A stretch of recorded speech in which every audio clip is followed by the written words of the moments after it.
الله الرحمن الرحيم كلانتي وعن او ونكسن داوديال سيدا اد ودنتهين كنا سو دوادا برنامجكي موقالك وريحة حقيقة وارنكدا ادو وريو تلمامو عكيسي واجبكيسا وركيسي هادو قفافو اديغو اقرها وباقادا وادكي ديبشادا هامودين هويري نارتي ديسا حرية القولكنا هويقن كلان wanaagsan markale meel walba oo aad joogtaan kuna soo dhawaada barnaamijka muuqaalka wariyaha oo had iyo jeerba aynu ku soo bandhigno nolosha saxafiyiinta Soomaaliyeed ee ka soo barakacay gudaha Soomaaliya isla markaana aynu ku jeexjeexno xaaladda wariyaha meesha uu ku nool yahay iyo maskixiyan waxyaabaha imika ku dambeeyo sidoo kale waxaad barnaamijka kula socotaan oo ah muhiimada loo aasaasay in qof walba oo Soomaaliyeed uu ka warhayo xaaladda wariyaha toddobaadkani barnaamijkan xiisaha badan ee muuqaalka wariyaha waxa miiska inoo saaran isla markaana aynu taariikhdiisa ku soo bandhigi doonaa wariye Cumar Maxamed Maxamuud Cumar Kiyo oo ka mid ahaan jiray wariyaashii ka howlgalaya idaacadda Shabeelle ee fadhigeedu yahay magaalada Muqdisho Cumar Maxamed Maxamuud oo lagu naanayso Cumar Kiyo waxa uu wakiil wareed uga ahaa idaacadda Shabeelle gobolka Hiiraan bartamaha Soomaaliya Cumar waxaynu wax ka weydiin doonaa su'aalooyin dhowr ah oo quseeya noloshiisa iyo saxaafadda waxaana su'aalooyinkaasi qayb ka noqon doona goormaad ku soo biirtay saxaafadda intee in la eeg ayaa saxaafadda ku jirtay sidoo kale Cumar markii uu ka soo barakacay gobolka Hiiraan bartamaha Soomaaliya isla markaana u soo boqolay Koonfur Afrika noloshiisa maxaa iska bedelay maxaa ka jira in wali Cumar uu ku dhiiran yahay in uu saxaafadiisa sii wato iyo waliba nolosha gaarka ah ee wariye Cumar Maxamed Maxamuud Cumar Kiyo jacaylku saameyn ma ku leeyahay qofkaygii oo jecel ishayduna qaban karin qoraalkuma doogsadeen qurbahaniga dhoofiyo qamuyaadu waa dartaa inta iyo illa mid ah ayaad kula socon doontaan barnaamijkeenan qaybta waraysiyada oo aad u xiiso badan barnaamijka waxa igala qayb galaya saaxiibkay Idris Sheekh Axmed Guure waxaana barnaamijka isku soo duway isla markaana idin la socodsiinaya anigoo ah Cabdilaahi Balwan waa mar kale iyo barnaamijkii muuqaalka wariyaha shacbigu wada walaalo walaayo haday ku siiyeen yariyawen ku haddaba waraysigaasi oo xiisa iyo kalgacal xambaarsan waxa inoo qaaday saaxiibkay Idris Sheekh Axmed Guure waxaana ugu horeyn weydiiyay Cumar Maxamed Maxamuud Cumar Kiyo bal inuu inoo sharaxo goorta uu saxaafadda ku soo biiray Cumar oo su'aashaasi ka jawaabayana waxa uu yiri saxaafadda waxaan ku soo biiray sanadkii 2001 xilligaas oo aan ku sugnaa magaalada Beledweyne xarunta gobolka Hiiraan markii ugu horeysay waxaan ka howlgalay idaacadda Darban oo kamid ahayd idaacadihii farad ku tiriska ay ku yaala magaalada Beledweyne xarunta gobolka Hiiraan isla markaana shacabka ay aad u dhageysan jireen in waxaan igu dhalisay in aan ku biiro idaacadaas kadib markii aan iskuul lagu barto saxaafadda aan ka qalin jabiyay isla markaana dhiirigelin dhanka saxaafadda aan ka helay rugcada saxafiyiin oo horey igu horeeyay oo saxaafadda ka shaqeyn jiray radio Beledweyne isla markaana u shaqeyn jiray idaacadaha dalka ku yaala kuwa oo aan dhiirigelin ka helay ayaa ii suuragelisay in aan ku biiro markii aan ka qalin jabiyay iskuulka mid kamid ah idaacadaha lagu dhageysan banaya magaalada Beledweyne oo lahaa safiirkii hore ee Soomaaliya u fadhiyay dalka Itoobiya Allah u naxariistay in Cabdikariim Faarax Laqayn mihnada saxaafadeed waxaan ognahay waa bad oo way weyn tahay qof walba dhinac buu ka soo galaa adiga noocay ayaa saxaafadda ugu soo biirtay xaqiiqdii in Idris waxaan dhageysan jiray in idaacadaha sida BBC-da qaybta Carabiga iyo tan Soomaaliga yaraanteedana waan ku hamin jiray in aan mar quraan noqdo saxafi waxaana sidoo kale jirtay in marka barnaamij lagu qoro iskuulka aan dhigan jiray markaas mujamac diiba tacliimi oo ahaa iskuul dugsi sare dugsi dhexe ilaa dugsi hoose oo ku yaala magaalada Beledweyne isla markaana ay dhigayeen macallimiin ka timid dalka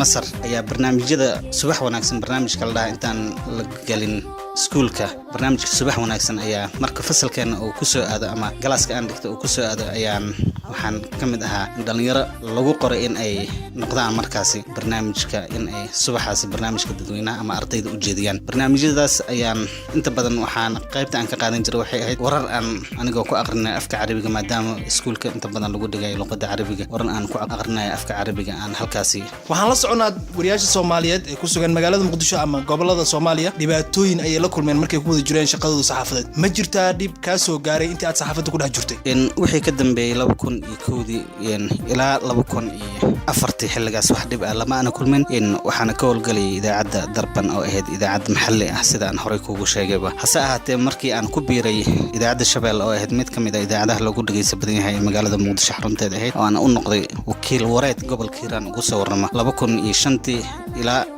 ilaa iyo 2010 xilligaas aan warar ugu diri jiray gobolka Hiiraan wakiilna uu ahaa xilligaas oo ay qarxeen dagaal u dhaxeeyay maxkamadaha Islaamiga dawladii markaasi dalka ka arrimaysay oo ciidamada Itoobiyaanka garabka helaysa Cabdullaahi Yuusuf Allah oo naxariistay oo madaxweyne ka ahaa markaas intii u dhaxaysay 5 sano u dhaxaysay ayaan caqabado badan la kulmay taas oo iga dhigtay in aan hadda noqdo qof in dalkiisa ka maqan oo dibad joog ah markii laga reebay dhibaatadii Muqdisho aad kula soo kulantay oo aad saxaafadda uga soo carartay hawshaadii saxaafadeed ma ku sii gudu jirtaa oo wadankan ay joogto ma ka shaqeysaa ma sameeyay ay ku hakisay markaad dhibaato kala soo carartay dalkaaga kamaana soo cararno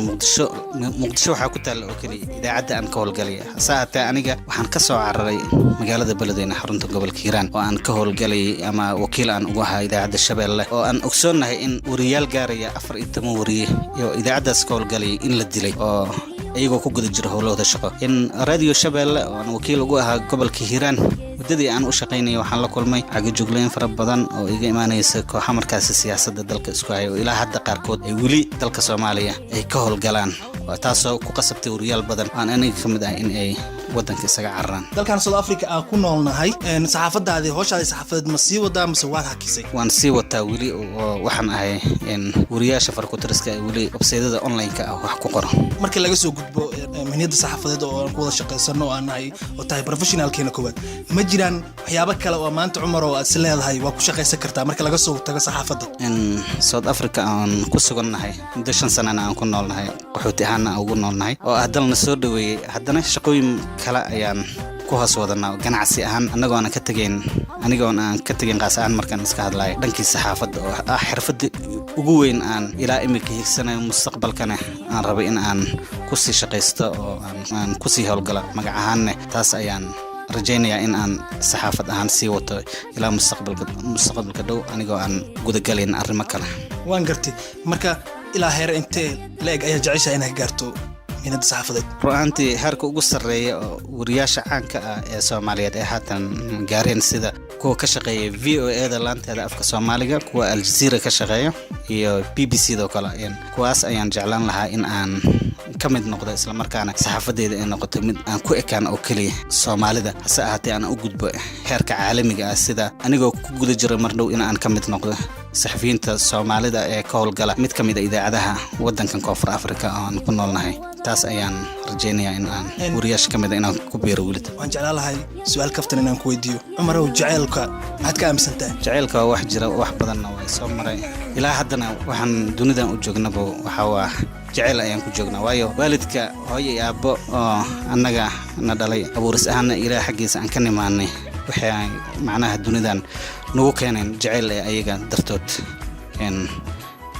isku jeclaadaan ilaa haddana jaceylkii ayaa dhinacyo badan leh jaceyl ayaanu ku joognaa waxna waan jecelnahay annagana dadna jecel waan aragnay hase ahaatee jaceylka oo sii kale ah waxaa jira jaceyl qaas ah marka laga soo gudbo kan waalidka run ahaantii hadal iyo qoraalba mid lagu soo koobi kara ma aha waxaan jeclahay su-aasha ugu dambeysay inaan barnaamijkeena waraysigan qaaskan aan kusoo gabagabeeyo taasi oo ah waxaad ii sheegtay inaad tahay wariye Soomaaliyeed jaceylkana si aad ugu dheer heystee maanta caawa ama u dooro lahayd lamaanahaaga in aan ku saaro barnaamijka xaqiiqda Idriso adigoo mahadsan inkastoo xagga heesaa aan ku dheerayn haddana waxaan xiiseeyaa marka arrimaha jaceylka laga hadlayo hees uu qaaday Cabdiqaadir Jubba fanaanka caanka ee Soomaaliyeed oo ka hadlaysa in qaxa markii la kala qaxay ilaa dad baa kala dhumay waxa kala dhumay laba lamaano oo jacayl zaid u dhaxeeyay oo aad isku jeclaa ayuu dagaalada sokeeye dalka ka qarxay kala geeyeen dagaalada qabiilkiyo qolo u dirirkii qaxayo dhibaatadii qof jacaylu dheera kollay quusan maaye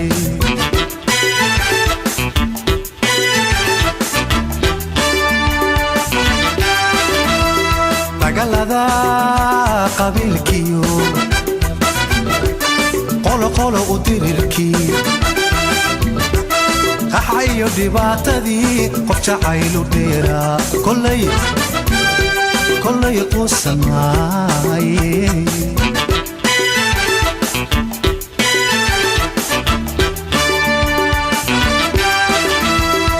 qad cagaaran labadii lagu kala qabirayo qalbiyadii la kala xiray elaysu qoonsaday nafuqaylidaanahaye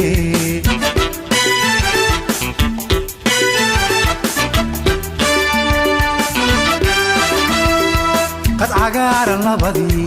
lagu kala qabirayo qalbiyadii la kala xiray elaysu qoonsaday nafuqaylidaanahaye